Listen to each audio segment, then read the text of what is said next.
Good morning, Tor. Morning, Dad.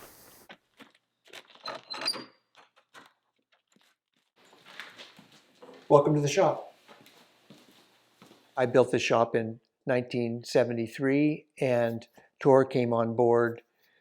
Well, he started working when he was 10 years old in 1989, but came on board as a full-time partner in 2014. I'm Bob Erickson, and my son Tor and I design and make ergonomic custom chairs and one-of-a-kind tables and desks. It's always what I like to think of as the religion of woodworking, which is taking materials from close by and processing them, designing and making something beautiful out of those trees that grew around where you live. We can dry it in our solar kiln, and we can harvest some of the trees from the greater community here. Making them into a finished final product is one of the great joys of doing this work. The Wapiti chair, it's our newest chair design. It is a perfect example of merging these hand techniques with some new technologies. And then he could cut these templates out very, very precisely. The curves were perfectly fair. And this chair is a real nice combination of the CAD drawing and hand shaping custom tooling. You have this line that goes along the top of the backrest, and it comes down into that leg there.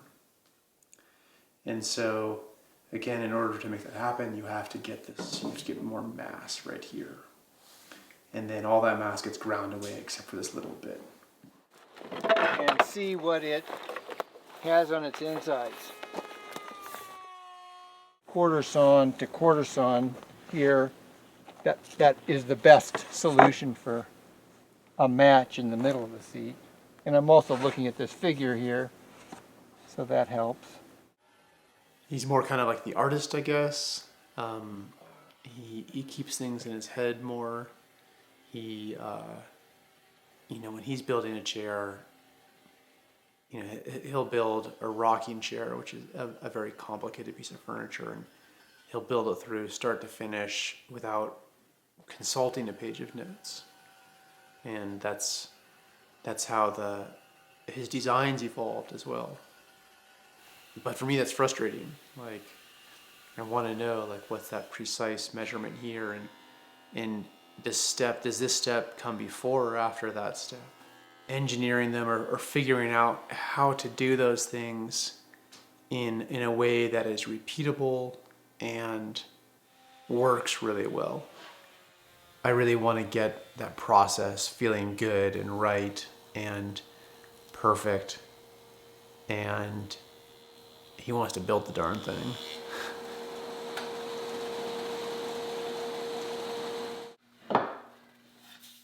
Now we have established the ergonomic form that was in the design stage. We've made prototypes, we've made examples of the chairs, we've sat in them, we've made adjustments, we've built another prototype, gone on for 3 or 4 different chairs. Now, in this process, now we're focused on aesthetics. Now we go to the beauty, the composition of the materials, the creating of the character, as I talk about the character of each chair.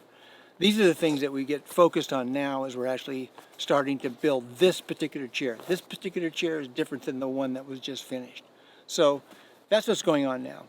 I'm following a growth ring here. It runs around like this. And so that will kind of accentuate the natural form of this back that's going to be bent.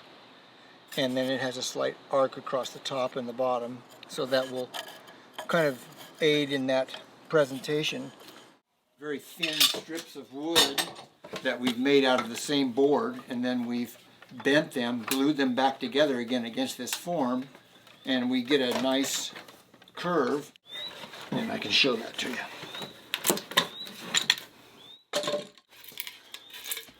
But this front lamination is very thick here, and then it gets very thin here, and that is how we get enough thickness here but still very thin so we can bend it there.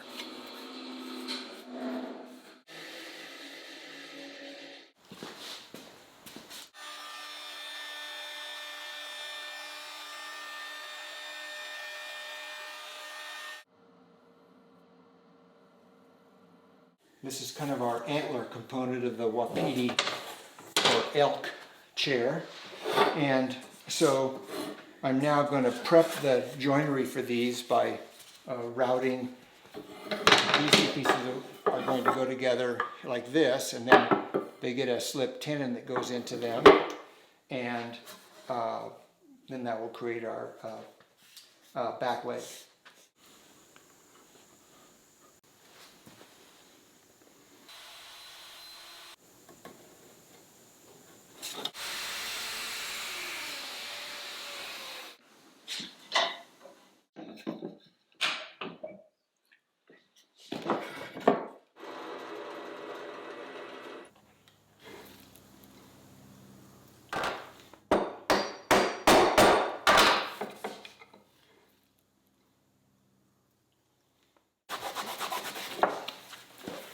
This scarf joint is really quite sweet. It's a very beautiful joint. Here's the joint. Glue these on.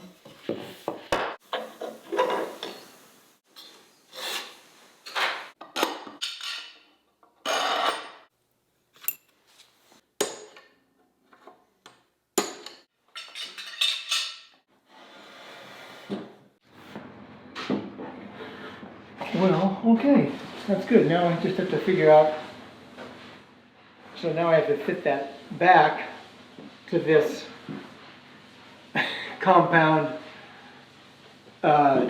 angles here. I haven't gotten to that page in the manual yet.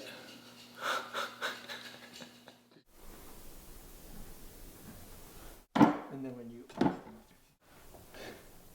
this is just to get it kind of trimmed down just a little bit.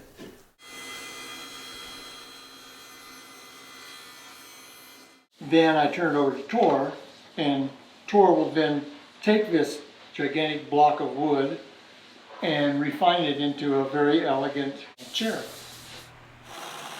Roughing the seat out with a chainsaw, and that removes kind of the bulk of the material, gets all the chips out, and it establishes your initial broad curves. All of our designs in the shop up to this point, they've all evolved as a response to the hand processes. So the tools, you know, the bandsaw, the different shapers, the table saw, the kind of hand tools that my dad had available. And you can see that reflected in all of his designs. What's interesting about what we're doing now with some of the computer designing is that we're carrying that same design vocabulary that he built up over several decades in the shop. And we're using that as the starting point, and then seeing, can we go beyond? Can we then take it to a new level using these other tools that weren't available to him at that time?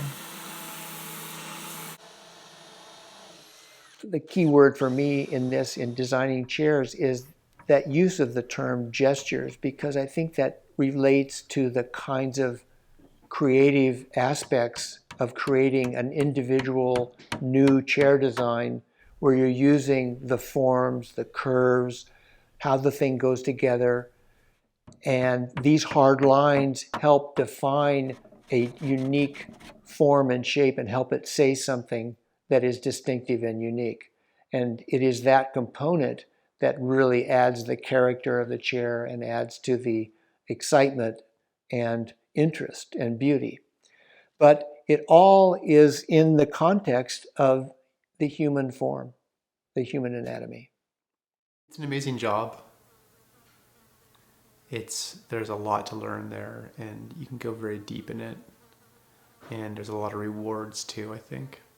Tor has asked me about not saying, you know, Dad, not everybody is going to do the same thing all of their life, and not everybody is like you. But it has been very satisfying for me in the process of creating something from a raw material and making it very finished and polished, and having some input into the design is a very, very satisfying, ongoing, really therapeutic process for a life ambition and profession.